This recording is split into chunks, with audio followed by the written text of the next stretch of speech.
Florida middle school student was arrested and charged with a misdemeanor following an altercation that stemmed from him not standing up and reciting the Pledge of Allegiance. The incident started when a substitute teacher asked the boy to stand up for the pledge. The teacher then asking the boy, quote, "If living in the U.S. is so bad, why not go to another place to live?" All right, now you're going to stand and recite this mantra of freedom that celebrates how free you are, or we're going to ridicule you for not obeying to our rules of freedom.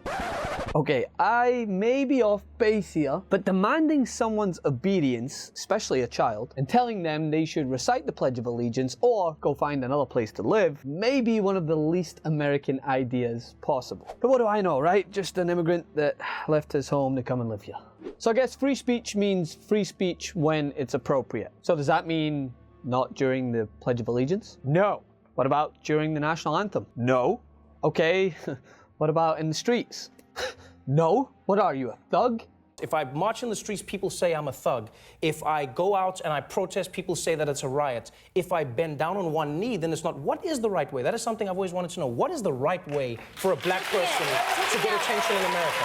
So let's break this incident down. First of all, he wasn't arrested for not reciting the Pledge of Allegiance. This has been falsely reported. He was arrested after his refusal to participate in the Pledge of Allegiance escalated into a confrontation with police and school officials, according to authorities. Lakeland police said the unnamed boy was charged with disrupting a school function and resisting an officer without violence. The altercation that led to said substitute teacher calling the school office began after the student called the flag racist and described the national anthem as offensive. Per a statement provided by the school, the teacher responded to this by saying, "Why, if it was so bad here, why does he not go to another place to live?" And there it is. Okay, so here's my first point of contention. An 11-year-old takes a stand for something he believes in, and he's met with the go-to conservative form of vilification. But it's just a ridiculous response in general, one that has been echoed by the most flagrant right-wing mouthpieces for years, dating back to when Ali refused to fight in Vietnam, or Martin Luther King marched on Selma, or Dr. Tommy Smith and Dr. John Carlos raised their fists in protest, and all the way up to, yes, Colin Kaepernick taking a knee. The same response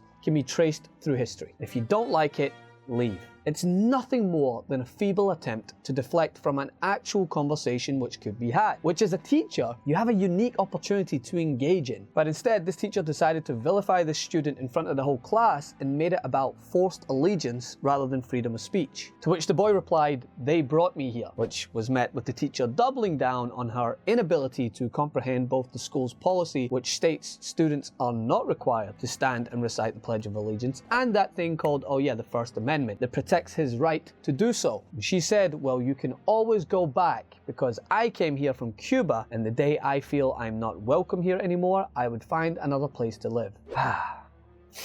A teacher. Now, from this point onward, the student was reportedly told to leave several times until police were called.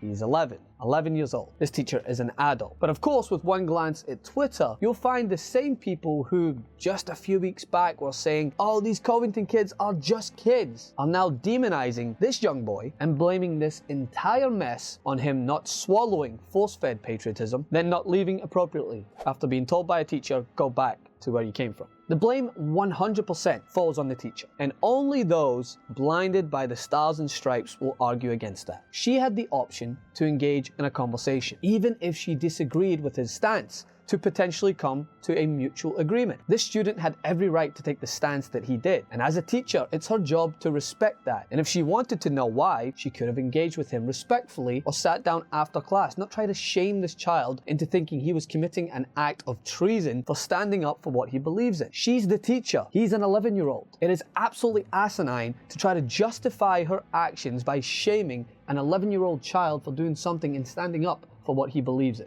What happened afterwards is an afterthought. It shouldn't have got to that point. I thought this country was all about freedom of speech. I guess that only applies to some.